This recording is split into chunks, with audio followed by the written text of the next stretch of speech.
welcome to the Convex Conversation with me, broadcaster Helen Fospero. Today's guest is the woman we can credit, or maybe blame, for bringing South Park and SpongeBob SquarePants to our screens. Callie Beaton lived and breathed a high-flying career as an executive in TV and film. She oversaw multi-million-dollar contracts for media giants like Paramount, Nickelodeon and ViacomCBS, owners of Comedy Central. But after a chance conversation, this is the bit I absolutely love, over dinner with the late, great comedy legend Joan Rivers, Callie left the boardroom behind. Aged 45, a single mum with 2 kids, she embarked on a new career as a stand-up comedian. My daughter and I were really close. I took her out for some festive cocktails last week, and we went to one of those lovely fancy sky bars down on the south bank of the Thames. And as we were queuing to get in, they were doing very, very thorough bag checks on the door. My daughter's face just fell, and she said, Mum, they won't suspect you. Can you put my weed in your pocket? She quickly became one of the most exciting and original new stand-ups in the UK, properly funny, according to Sandy Toksvig.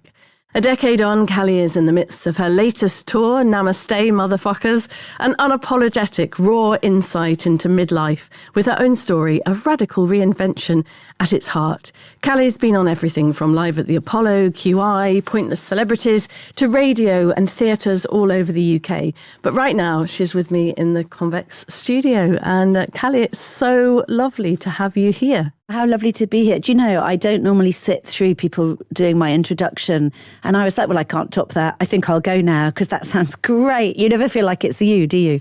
When people read out any of your achievements, I'm like, oh, is that me? I know. When you arrived today and you saw you've had an amazing career, and I looked a bit puzzled. And yeah, well, you have had an amazing career. But I'd be happy to interview you if you'd like to do it that way round. Oh, yes, so okay. We'll just do that now. Shall we Let me get my notes. Oh, now, okie doke. But it's funny, you don't really see yourself like that, do you? You kind of bumble through life, and nothing for me has ever really been very planned as such. Nice things have just happened. And so I suppose when somebody looks at your story and then puts it into a 25-second soundbite, I could see you thinking that actually sounds quite good. Nice. I'll package that up and tie it up with a bow. Yeah. Well, I suppose if we were going around every day waking up thinking, God, aren't I amazing? I think we'd be a bit of a dickhead. So it's probably good that we're not waking up running through the highlights of our CV. And also, I suppose we know the bits that were not the highlights, which don't get read out in these 25-second moments, which keeps us grounded, doesn't it? Keeps us grounded. I must say, when you walked into the studio today, I feel like I've met a kindred spirit. It's very nice to meet somebody of similar age ballpark who has that similar attitude to life and basically wanting to take it by the balls, which is certainly what you're doing. Do you know, one of the things that I've really found doing the show, because the book and the show, they're not just for midlife women, but they have attracted a sort of heartland audience of midlife women. And what I've realised is that even though we may be thought to get a bit more invisible when it comes to society, although I think that's arguable nowadays, thank goodness, but my goodness, I always say, show me a woman in midlife and I'll show you a woman who's got stories to tell. So I actually think Gen X women, you must be Gen X as well, yeah, I just feel that we are where it's at. You can't go wrong with a Gen X woman. So yes, we are kindred spirits. We are kindred rightly spirits. So. It must take a lot of courage to do what you did, which was to leave a top, presumably very well-paid job on a board for the uncertain world of comedy, which also almost feels a little bit like acting, doesn't it? Comedy, it's not a guaranteed success story, really, in comedy, however good you are. How did the wonderful Joan Rivers inspire you? I'd love to hear that story. Oh, well, thank you for mentioning it. And what a lovely thing, that if it's not just a revered female elder, but it's one who happens to be called Joan Rivers, who gives you a bit of life advice at a crucial point in your career. Yeah, I'd worked in film and television, and we were chatting before we started recording about friends in common from the TV world. So that was my world. I was on the executive boardroom side of telly and film for many years. And I think you sort of feel that you've picked a team at a certain point, don't you? You're like, well, this is the path I'm on now. But I did do lots of presenting and hosting in a corporate environment. So I was no stranger to holding a microphone in rooms full of people, but in a very different way to the way in which I do it now. And we would host industry events around the world for drunken, jaded TV executives, in Cannes or wherever. And we would fly in whatever celebrity was fronting the shows we were trying to get people to invest in. And I got to know some quite interesting people over those years, but very much me as the business lead, not as a creative person.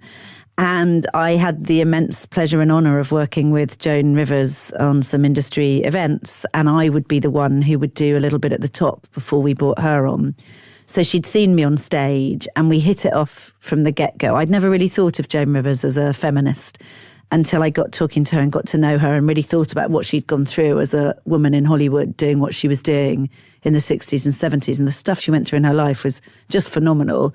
And she and I had a conversation over dinner, and it was the last time I ever saw her because the dinner, as it turned out, happened just 2 weeks before she very unexpectedly died from complications to surgery. And it was during that dinner that she said to me, "You should try stand-up. I've seen you on stage. You could do it." And I was 45 at the time that we had that dinner. And I said to her, I'm a 45-year-old single mum. I've got 2 kids. One of my kids has additional needs, and I'm in a boardroom every day of my life. That ship has sailed. And she just looked at me and said, "Callie, I'm 81. You're in the thick of it. What's stopping you?" And it was the combination of that conversation. And it's lovely that it was Joan Rivers, but it sort of doesn't matter whether it was Joan Rivers or it wasn't for the purposes of what it did to me. Because if someone older than you who you revere is able to say to you, "You're young, you're in the thick of it, you can," that's actually what I needed. And it happens that it's a nice celebrity anecdote now. And the combination of her seeing something in me, although I do now wonder if she'd just been saying it to loads of people for years and no one else did it, but that her seeing something in me, then seeing that she died 2 weeks later and thinking, gosh, life really is short, and that amazing, vibrant, talented woman's not here anymore. I joke in my show that that's how hard it is for women in comedy. We have a sort of one in, one out policy, because 2 weeks after her death, that's when I did my first ever stand-up gig, literally 2 weeks afterwards. Is it really? Yeah, so you really did quickly. Get things together really Well, they quickly. weren't together, Helen. They were not together. No. I was shit, but I had a go. So, it was an open mic gig in the bottom of a South London pub, and I was not naturally, you would not have looked at me and gone, "Oh, she's going to go places." You'd just thought, "Oh, well, good for her having a go." And I decided to commit to myself and keep having a go until I got good at it, and I learnt my craft, if you can call stand-up a craft, which I think you can. It takes a bit to be a stand-up. I was at the Hay Festival at the weekend talking about my book with the brilliant Kiri Pritchard-McLean. She's been doing stand-up for 16 years. And she said, when she'd read my book, she said, "It seems like you've really found your voice." I said, "Yeah, I have. But I think it took me at least 10 years to find my comedic voice. But I'd say I'm still by no means perfect. I've got a hell of a long way to go.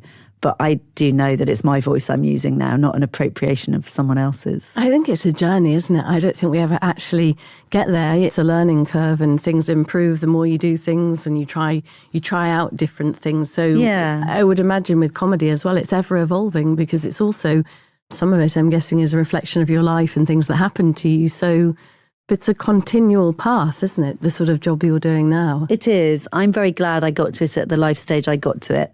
I personally, I don't know how you were as a woman in your 20s. I mean, you've been broadcasting for, I think you said when we sat and chatted before, in 35 years. So you've been woman and girl, a broadcaster, but that wasn't in the stars for me as a younger woman. I didn't have the confidence. I probably could have faked it a bit, but I think people could have seen through it. So it took me, I would say, until my 40s, or realistically, actually, I probably really found myself more in my 50s, but I was learning the craft of stand-up in my 40s. So I'm in real awe of people who managed to do this younger, but the performing on stage and screen side of things came to me when I think it was meant to come to me. It wouldn't have suited me as a younger woman. Mine was a total accident. I was a journalist like my dad. My dad was 43 years in regional newspapers. I had no ambition to be on screen until 10 o'clock one night at Sky News on the overnight news desk, which I was running aged, 22 and a half. So which not is also incredible. Really knowing exactly what I was doing. But it was the birth of Sky News when we weren't known, we were new, we were pioneers. It was all very exciting. Was this so that was 80s? This was in or the very early 90s. This was 1989. Yeah, so when that was all very new. Even the concept of Sky was new, wasn't we didn't it? know what a satellite dish is or 24-hour news. But early 90s, there I was at 10 o'clock at night on the overnight news desk, and my female boss rang and she said, "Oh, hi, what are you wearing?" And I looked down, I was like, oh, and I'm a bit embarrassed to say, Callie, it was a diarrhea brown patterned number that I wouldn't quite nice. be seen dead in now. Really? I quite like the sound of it. Oh, really? And it sounds a bit poochie-goochie. Well, maybe it would have been a bit more poochie-goochie, but it was definitely Frumpsville at that age. Yes, and so I described it, brown. and she said, oh dear, never mind. But she said, go and get yourself into makeup and I'll be in shortly. And I said, why am I going to makeup? And she said, oh, the overnight newsreader's gone sick. So you're doing 5 hours of newsreading. 5 So it wasn't a hours. plan. Oh, my all. word. And that's really how that... Anyway, this podcast is about you not No, but being... that's amazing. But it does also go to show, doesn't it? So I think things find you. Joan Rivers found me and that found you. So you couldn't have planned it, but you ended up on the exact path you were meant to be on. You did manage to do it. Things like that happen, though. They Things do. happen for a reason. And Sometimes I think when bad things happen in your life and you think, oh my God, this is terrible. And then something comes out of that, perhaps a year or 2 years later, that you think, that's why that happened, I think. Well, it makes space, doesn't it? And also the whole Buddhist thing is that, life is suffering, isn't it? So we're not meant to be having a life where nothing goes wrong and we don't ever suffer, but it's what comes out of that. And I sometimes think of the bits, when you see a rock face, and it's a stark, bleak rock face, and then there'll be a beautiful flower just coming out through a crack in the rock face. There is some space that's come from that hard, stark thing. And I often, if things are feeling a bit like a stark, cold rock face, I sometimes think, but there's stuff's going to come from this. And stuff blossoms. Stuff does, and it's letting it come, I think, and allowing the space for it to come. And if you're not receptive, even with something as glaringly obvious as a famous person telling me I should do stand-up, on another night, or if it were another quality of relationship, if I didn't really have a connection with her, I probably would have just laughed it off and not thought more of it. So even the right words might not land unless they're from the right person at the right time. We've all had advice that we ignored, and then 20 years later you look back at it and think, why didn't I listen to that person? So you hear the things when you're ready to, and you let them in when you're ready to. So we can't change the past anyway, but I don't think I would change my trajectory to get to what I do now. No, and also, am I right in thinking that you'd gone through quite a tough time personally at that point as well? So perhaps you were receptive to the wonderful Joan's words of wisdom over dinner that night. It was definitely a raw period. I talk a lot about it in the book and the show, as you know, and I think it was, for me, late 40s was much harder than my 50s have been. And I had been in boardrooms by then for a very long time. I'd had a really pretty demanding career for much of my life. I'd been raising the kids pretty much single-handedly. I was a single mum from when they were very young. And it was just a lot. And I think by my late 40s, the wheels kind of came off the bus, and something bigger than me was insisting on me making some changes. It wasn't going to be tenable for me to just suck it up and keep doing what I was doing in boardrooms. Something different was happening, and I needed to try something different. And it was a quite insistent voice within me, not consciously saying it, but I could just see that I wasn't going to be able to carry on living the life I was living in the way I was living it. It just wasn't tenable anymore. And took some time. I was always doing the stand-up. I'd been doing stand-up for 5 years before I gave up my day job, and it does take a long time to get remotely good enough to think about trying to do it professionally. And so I gave up my day job the year I turned 50, and that was the right year for me to do it. The wrong year in a way, because it was the year that a global pandemic shut down every live venue in the world. Oh, no. So I literally gave up my career 3 months before lockdown was announced. So I would have been furloughed as a board level person in media, and instead lost every booking in my diary. And I didn't ever think it had been a mistake, but I did think I'd lost everything. I thought, right, I've now actually turned my back on that career, and I'm now in this position where all the work I had lined up, I had a big bit of telly, regular presenting work that had been confirmed for me. So I thought, I'm suddenly going to become like a bit of a household name at 50. And obviously that show got cancelled because of lockdown, and I never got that bit of presenting work back afterwards. But I also look back at that and think that would have been a very different path for me. I'd have done much less stand-up if I'd been doing that presenting. And maybe I'd have hated it. I don't know. Maybe I'd have loved it. Maybe I wouldn't. But I never had that job. So in a way, I can't have lost it because I never actually did it. So yeah, it's had its bumps in the road for sure. But I say at the end of the show, far better our own imperfect stories than someone else's perfect one. And I do feel I'm allowed to be the author of what I'm doing now, which is an immense privilege, because I think as women our age, we've often danced to the tune of everyone but ourselves. And I think it is our time now. The freedom we get from no longer being fertile. If we've raised kids, lots of our kids are getting to be a bit more independent now when we're at the age we are.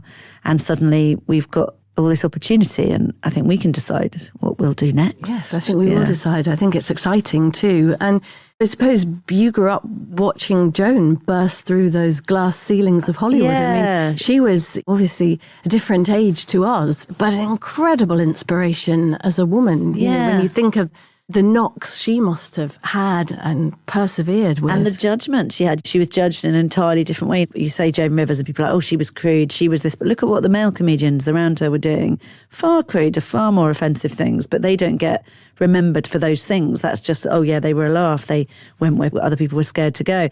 So yeah, it was people like Joan Rivers that I think I was aware of growing up. And then it was people like Victoria Wood, Julie Walters then as a teenager, French and Saunders and that lot, and Ruby Wax. I remember Girls on Top being quite an interesting idea that there could be a show like that. But it never did as well as The Young Ones, and The Young Ones was brilliant. But it's interesting that the female-led shows, French and Saunders obviously rightly so, did brilliantly. But I didn't realise I was seeking out funny female role models. But I realise now looking back that I was absolutely grabbing them, even things like The Good Life that had strong female characters, and they were really funny. The comic timing that both of those female leads Margot had, and so it's Felicity Kendall playing Barbara. Who was she? Barbara, and Margot was played by Penelope Keith. That's I used to love seeing Penelope. She did To the Manor Born, and again, she was really the star of that, wasn't she? But seeing these female, either comic actresses or comedians, and it still was by no means and still isn't a level playing field, but it gave us a sense of possibility, I think, didn't it? So even in those days, you were absorbing all of that. I mean, I certainly was absorbing. Yeah, I think we all were. I mean, also there were only three channels. I think one of the things that's really helpful as a comedian and a writer now is being able to observe. And I remember being really fascinated by people like Michael Aspel and Michael Parkinson. Everyone called Michael, basically. But watching the people who had talk shows, there were so many talk shows, weren't there, in prime time. And I used to find it really fascinating to watch how somebody interviewed somebody. And also I found it fascinating to learn a bit more about all these people that we were seeing in showbiz and what made them tick. So I used to love comedy and I used to love talk shows. They were the two things I would absorb. But a lot of the comedy was very male. Things like The Two Ronnies, Morecambe and Wise, really funny, brilliant shows. Bob Monkhouse was big, and despite him becoming a bit of a punch bag for people joking about him being shit, he wasn't shit. He was an incredible comedian with incredible jokes. So there were lots of good role models to be seen in those days, but maybe not as many of them were women. No, my mum was on the Golden Shot, actually. Oh, really? I think Bernie the Bolt fancied her. Really? But anyway, Well, that's a whole different story. And she won lots of crystal, beautiful crystal. She did really well on it, actually. Well, you've got an interesting family background. My mum and dad went on quite a few shows, actually, did like they? that in those days. And in those days as well, it really was very famous. Like if you went on a show, it was a big deal. Like huge numbers of people were watching every show because it wasn't fragmented as it is now. Yeah. So it's really hard to explain to the younger generation why it was so significant. I'm just back from doing the Ludlow Piano Festival with Alistair McGowan. And when he was doing his shows at the time, you would be getting half of all viewers, millions upon millions. You were properly famous if you had a successful primetime show. Everybody knew you. Nowadays, I get recognised much more from what I do on Instagram than I do from what I do on telly. 9 times out of 10, if someone recognises me, it's from social media, not from television. Well, it was a family event, wasn't it? I mean, you'd sit down to watch Upstairs, Downstairs with your grandparents and your aunties, or Morecambe and Wise, or all those kinds of things. Do you think that watching all those kinds of shows, because I think we were lucky, although we didn't have our Sky Plus and our boxes and loads of different channels, when you mentioned some of those shows that I grew up on too, and as a journalist, I loved your Michael Parkinsons and Michael Aspels, and always loved comedy. Always dreamt of being funny, but I'm not. Lots of people tell me. You've made me laugh several times, and I've only been in the building an hour. So that's quite, an hour and only several times, damn. You see, that would be the female psyche. I should do better. I should do better. I could do better. Yeah. Do you think that's how you ended up then in a career in television and bringing shows I jested in the beginning about South Park and stuff like that? But I mean, you brought some big shows. I have to say, I wasn't responsible for commissioning them in the first place. I was responsible for rolling them out around the world. So a different thing, just to give credit where it is due to the people who commissioned them. But yes, I was very involved in what then happened with those shows. But no, I think I definitely always wanted to work in telly. I actually wanted to act. So I thought, I'll go to drama school and I'll become an actor. And then I studied drama at Goldsmiths, which back in the 80s was at the same time that Goldsmith for Art was a phenomenal place to be, with Damien Hirst. And our class, our drama course, Julian Clary was one of the people a couple of years ahead of me. So the art and the drama bits of Goldsmith at the time were churning out pretty good people in the respective universes. And so it was a good place to be, but I realised I wasn't talented enough as an actor. So I thought when I was in small Dorset and Wiltshire, where I grew up, little sixth form plays or whatever, I was good enough, but I wasn't really good enough when it came to being in London with all the best people from all around the country and indeed the world. So I think I was right to know that acting wasn't for me, and it still wouldn't be for me. Comedy is very different from acting. So I then realised while I was at Goldsmiths, what am I going to do then? I still carried on with the drama degree, but you could specialise in different things. And I specialised in television, and I just wrote hundreds of letters and got a placement with Anna Hume, who at the time ran Children's BBC. And she was responsible for everything from Blue Peter to all the brilliant dramas they were commissioning. And she assigned me to shadow a couple of children's BBC dramas, which were both being written actually by Roger Parks and Andrew Davis, who both went on to become incredible script writers across adult stuff, not just children's stuff. And I then found myself passionate about television and really fighting hard to get my break in telly, because it was as nepotistic then as it is now, and I had no contacts. My parents were teachers in a rural Dorset school. No one was going to shoehorn me into the BBC, so I just had to go for it and not stop till my teeth met. And I was very committed to working in television, and I have no regrets. I had a really fascinating, brilliant career in television that extended for nearly 30 years, and I'm very proud of it, and I have very happy memories of most of it. I now do lots of corporate speaking, and I do lots about leadership and change and all the sort of topics you might think I'd be booked to speak about, because I was in leadership roles from very young, looking back at it.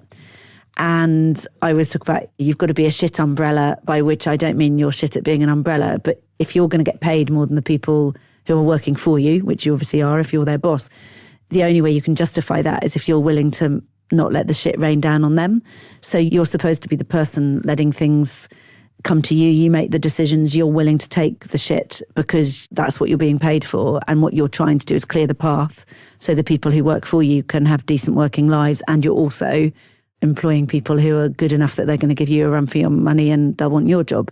If you're a secure leader, you'll be willing to do that because you won't be threatened by them. You'll be delighted to have such talent around you. So it was definitely high pressure. I look back at how I was then. I think, I don't know if I could do it now, but I was very decisive. I was very motivated, and I tried to manage as I had not been managed. I've had some not great examples of leadership above me and a couple of really good examples, but mainly not so good. And I thought, well, yeah, what an opportunity to manage with some kind of moral compass in these big, quite cutthroat media organisations. If I can offer things to my staff that weren't offered to me, that's a good reason to get out of bed in the morning. But I always knew it was temporary. I didn't know temporary meant 30 years, but I never thought I was a senior vice president at a Hollywood studio. I thought I'm being given this job title at the moment, and the front seats in the plane don't belong to me. This job title doesn't belong to me. Right now I have them, and there'll be a time when I don't have them again. And I never lived as if I had those things. We always had camping holidays or a rainy holiday in Cornwall or whatever. We weren't living lavishly because I don't think I ever really felt that was me. I enjoyed what I did, but I didn't mistake it for being my identity. That's really nice that God. You didn't mistake it, because it could have been very easy to slip into that kind of... It can blow your skirt up, I think, all of that stuff. And I think I'm really lucky that those very lavish environments, I don't really seek them out. It's like all the private members clubs in London that lots of our friends, and maybe you are a member of, but whenever I'm offered a free membership to this club for a year, and I always think, not really, no, I think I'd just as soon go and sit in a local cafe or go to a mate's garden or something. I'll go to events in those places, but they're not my homeland, no. I think it's nice to dip your toe into things, and like you, I've been lucky to go to some extraordinary events because of my job in television, jobs in podcasting, in corporate life. And you have those pinch me moments where you're somewhere incredible. But I always feel like I'm just visiting and dipping in and just experiencing that for the day. And I never feel that I belong there. It's nice to pop in and see. And you can belong there for an hour or two, but that doesn't mean it defines you. No. And I always used to think, because I'd been in and out of corporate life, I'd done a couple of things along the way, and I'd set up a creative consultancy and run my own thing for a bit, and then got back into boardrooms. And I did know that I was capable, because when you run your own thing, you're everything from the PA to the cleaner to the presenter to the CEO. And I knew I was capable and willing of doing everything from the most humble of tasks to the most grand of tasks. And I knew how to do it, and I was willing to do it. And I did look at some of the people around me in boardrooms and think, I don't think if push came to shove and someone said, right, you've got to go and run your own thing, but on your own, I don't know if you could. I don't know if you'd know how to do some of those things. Certainly some of the men around me, they just always had PAs, did everything for them. They used them in a way that I did not. She did some intelligent running of projects things for me. And yes, she did do my diary, but I was capable of doing some of the simple things. So collecting your dry cleaning. Exactly. Yeah, well, exactly. Although maybe I just missed a trick and I should have been getting someone to collect my dry cleaning, but I never did. Are there any stories, Callie, that just before we move on to Namaste Motherfuckers, which I'm dying to hear more about, are there any stories that really stand out from your days with that senior vice president title that would be fun for us to hear? Well, I guess the big thing for me was the people whose orbit I got into. So by then it was ViacomCBS I was working for, who own Paramount, Comedy Central, Nickelodeon, MTV. And the passion brands for me were always, I loved MTV, and I worked for MTV many years previously when they weren't part of Viacom. So I cut my teeth as an MTV person back in the early 90s. So I had a great affinity with MTV as a brand and still do. But Comedy Central was the other big one for me. And I didn't realise at the time, but it was like my unofficial schooling to become a stand-up. I was working for Comedy Central US, not UK. And over there, they were commissioning some really quite provocative, quite interesting. They were taking risks on the shows they were commissioning. They were going around the comedy clubs, finding the stand-ups who weren't yet known, who then went on to become really, really known. They were properly fostering new comedic talent that other people weren't taking a risk on. And I now look back and think, what a privilege, working with people like Amy Schumer before anyone knew who she was, working with people like Amy Poehler on the stuff that she was by then known, but she was bringing through talent from the Upright Citizens Brigade that people hadn't heard of. And suddenly we were giving them showcases, working with people like Stephen Colbert, who, to my great despair and despair of the world, just had his Late Show cancelled, even though it was still the top rating show on evening television in the States. But watching people like Stephen Colbert doing the Colbert Report before he became a network name, and John Oliver and Jon Stewart. So really being in the orbit of those incredible, a lot of them American talent, but those were the moments for me. If you watch Stephen Colbert doing one of the episodes of the Colbert Report, and at this point he wasn't a network name, the quality of the writing, the quality of his performance, his capacity to work as a professional, and I was just in the orbit of those things. So when I became a stand-up, I wasn't under any illusion that it would be easy. I knew where the bar was and I knew what those people had to go through to do it. So when people say to me, oh, wasn't it really hard to be just nobody and hoofing around the open mic circuit? It was, of course not. It was where I needed to be. And I was grateful to be there because that's how you learn. So yeah, there were some nice show-busy people that I met and some bigger name things that I did. But the bit I always used to love the most was getting close to what actually made those people tick and seeing how it was that they turned up and delivered. And it was a real privilege and just completely inspirational. I was inspired many days of my life by what I saw going on in front of the cameras. When you hear your story like that, it all sounds a much more natural fit than the Joan Rivers dinner and, oh, let's now try stand-up. It sounds like you've been absorbing all of this, right? Yeah, from it must have been. Watching telly as a child to then the journey you had in television and being around these people. It sounds like it's all been kind of soaking in. Yeah, but like you, doing what you do as well for a living, you're watching people, you're getting a read of people, you're able to instantly be an empath. That's the thing that we need to have to do what we do. And actually what you do, what I do, it's the same thing, which is observing things, bringing them into yourself, and then working out how in the professional moment you bring that out to do the thing you need to do to get the job done.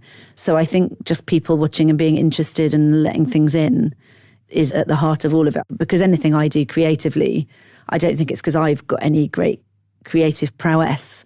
I think it's that I'm open enough and curious enough that things come in that then spark an idea. But all those fascinating things, the energy of that comes from something else. It doesn't come from me, I don't think. So how does it work? You quit your job, you're 50, you start doing open mic gigs. When's the moment where you feel there's that tipping point where it's like, hang on, this is working and actually this is going to be my career. I'm going to write, I'm going to have my own tour, live at the Apollo. Where does that fit into it all? I was lucky, I did get some telly quite early on. So I ended up doing the Museum of Curiosity on Radio 4, when I'd been going as a stand-up maybe a year or two, which is early. I was very lucky to get that. And then it's the same people who do Museum of Curiosity as QI. So next thing I knew, I was told, oh, you're going to be getting QI. So I'd probably only been going 2 years as a stand-up when I got QI, which is very, very, very lucky that I got it so soon. And I also thought I was far too new, and I thought I was going to really butcher it and never work again. I was terrified. I wasn't thrilled. I was too scared. But my agent said, no, you can't say no if you get offered QI. You don't think about that. I was like, could we ask if I could do it in a couple of years? And she went, it doesn't work like that. You do it now. So I was on telly and still working in telly, which was weird. Viacom will really give them credit where credit is due. They were very, very good about it. No one ever said you can't be doing this stuff. But I thought there's going to be attention. And also I can't be on shows on Comedy Central or Channel 5 because we own them. So it would be extremely strange. So it was just, book myself. Book myself for it. Yeah, hosting everything. So there would have been a massive conflict of interest, and it was ruling out half the market for me as a stand-up and a performer. So there was a point when I was just doing enough other things. Then there was also a point when I realised that I could do these funny TED Talk corporate things I was doing. I was starting to get a foothold in that market, and that is lucrative. The other things I was doing were not lucrative. So I thought, okay, probably if I could get maybe a couple of corporates a month, I could survive financially. I also realised I couldn't do those corporate speeches while I had a corporate day job, because there's no way Viacom would have wanted me going off and doing a corporate keynote for KPMG or whatever. They wouldn't have wanted me to do that or allowed me to. So I just decided to put my money where my mouth was. And for anyone listening thinking, well, that's nice for you, you probably had loads of money and it was a hobby and it didn't matter. It wasn't, because I'd been a single parent. Even though I earned good money, I was also spending the money on raising my children single-handedly. So financially, certainly single-handedly. So I had to earn money. I had to make a career of it.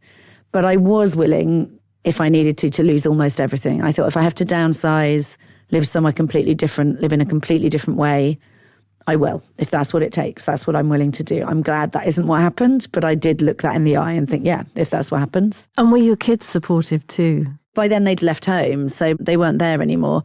They were off studying, and my daughter was living in Amsterdam by then. So I was kind of flying solo. My empty nest became empty quite quickly and quite comprehensively. I never had one who just went down the road. I think you said one of yours went to Bristol. I would have killed for one who went to Bristol, and where I saw them a bit, mine went far and young. And even though I've always been close to them, they've not lived with me for a very long time. So yeah, I think they were just busy doing their own thing, and I don't think they were aware of the jeopardy. I do remember my daughter saying, but the only cool thing about you is that you work for MTV. Why are you stopping that? And I was like, yeah, sorry. But that was about it. I don't think they really thought. I think now they think about it a bit more. I think they were just living their lives, and I didn't make a big thing of it. Just got on with it. Francesca always says to Jack, she's 5 years older than him, she always says, oh, of course you weren't around in Mum's fun days when we used to go to premieres and all this kind That's of exactly, thing. I think she would get on with my daughter. Very similar vibes. Yes, exactly that. And she looks back at it also, the premieres she said no to. Obviously, it's a premiere. The thing isn't known yet. So the number of things where I'd say, do you want to come to this? And she'd be like, what? No, I don't. And then that would become, I think it was Twilight. I asked her if she wanted to come to that, and she wasn't into Twilight. She didn't know who any of them were. And a year later, she's like, I can't believe I could have been hanging out with them. And I was like, well, I asked you. You said no. So, yeah, she did go to a couple of MTV awards before I left. She was just about old enough to enjoy those. So she did get a bit of MTV backstage glamour, so I did deliver it marginally to her. And what do they think to your material now? Because you're honest, you're open, you're raw, you make people laugh. Do they think you're too open sometimes? I think they found it hard when I started out. I think it was probably hard for them, and going to something that it never is unfiltered as a stand-up. You do carefully curate your overshares. I think they probably did find it a bit of a shock. It probably was hard for them when I started out. But they now, I think, are really... When I did Live at the Apollo, my dad and my son both came to the recording. My daughter was abroad and couldn't come, but they both came. And then my son, who's a zookeeper down in Devon, had to leave before the after party because he had to go back. He had work the next day. And it's a long way down to where he works. And he was on the train and he sent me this really lovely message saying, I've just thought about what it is you've done, and you've just completely thrown your lot in for something new. And here you are. My mum's just done Live at the Apollo, and you set your cap at something you wanted to do, and you did it. And he said, and I'm sitting here with tears, I get emotional saying it. He said, I'm sitting here with tears rolling down my face, just realising what it is you've done and how proud I am of you. So I thought that is worth more than the Live at the Apollo itself, getting that text. That's amazing. That was amazing. He looks after primates. Primates, yeah. He's what a wonderful job. Yeah. My son's autistic and has always been obsessed with animals. That was his special interest. And if you'd asked me when he was 18 months old what is it he wants to do? I just said he wants to look after primates, and he's about to be 29 and he looks after primates. So that was always going to happen. And it's competitive. He's done incredibly well. People sometimes think, oh, it sounds really fun working in a zoo.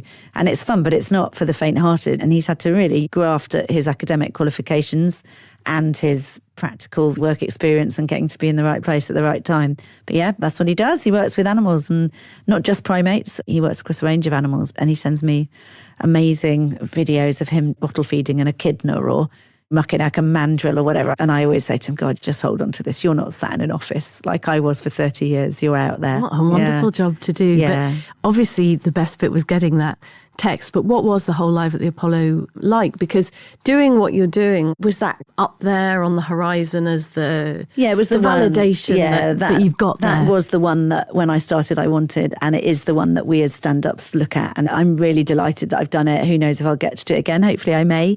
But it was amazing to do it. I did it when I was 53. I think I was the first over 50 new name they'd had on there. And that felt great to be a woman, instead of being invisible, doing something like that. It felt like a personal achievement, and crucially having my dad and my son both there, doing it at a time in my life when that was possible. There wouldn't always be a time when you could have both of those people in that room.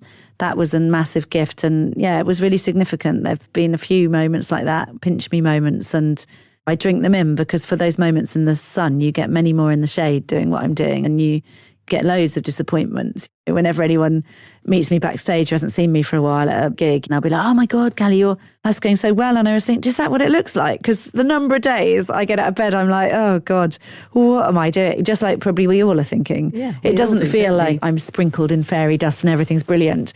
Much of the time it feels anything but I think I'm old enough and ugly enough to drink in the good moments when they come. Namaste Motherfuckers, which I kind of keep enjoying saying, really. Yeah, it's a nice thing to say. Tell me about the isn't it? title, first of all. I didn't really unpack the title until I'd had the podcast and the book and now the show. So it has become a brand that's very much synonymous with me. The title came about, I was chatting to a friend of mine who's a comic, and I was talking about launching my own podcast. And he said, well, what would you call it? I said, I don't know, Namaste Motherfuckers. And he was like, well, there you go. And that So Namaste Motherfuckers was born just out of a silly conversation with a mate. But I have, since I've then written the book and now I'm performing the show, thought about why is it called that and what is it? And I think it probably doesn't need explaining in a way. I think people either get it or they don't. Most people get it. But the way I talk about it in the show is it probably does sum up the messiness of my life and probably lots of people's lives. And on the one hand, I am quite glossy and put together, and you could read out my CV and doesn't it all sound lovely? And isn't that a nice set of achievements? And into what I eat and exercise and all lovely things. But on the other side, there's all this mess and loss and grief and motherfucking rage. And it's the two things, which at a minimum, I think we've probably all got those two things operating within us. The bit that sort of works and is palatable for the outside world, and all the doubt and mess and shit that goes on behind the scenes. And I think I wanted to write a sort of manifesto, a kind of guide to how can you get out there and try all these things, but not from a position of smug perfection or redemption, but thinking, no, I'm not going to wait for perfection. I'm just going to get out and try it anyway, because that's been my approach. And it's been a very imperfect story, but it is my story. It is your story. Yeah. I'm really, really looking forward to coming to see it and hopefully having a glass of something with you. For sure. The after bit will be fun. The after bit will be You'll really know fun. lots of people at it because it's the London October. We're only doing one in London, so there'll be people you know in the audience for sure. It'll be great fun. But what about the actual material? I mean, I know obviously it's very personal material, but for somebody who has never done anything like that, how does it start for you? How do you start to put the show together, and how does it all come together?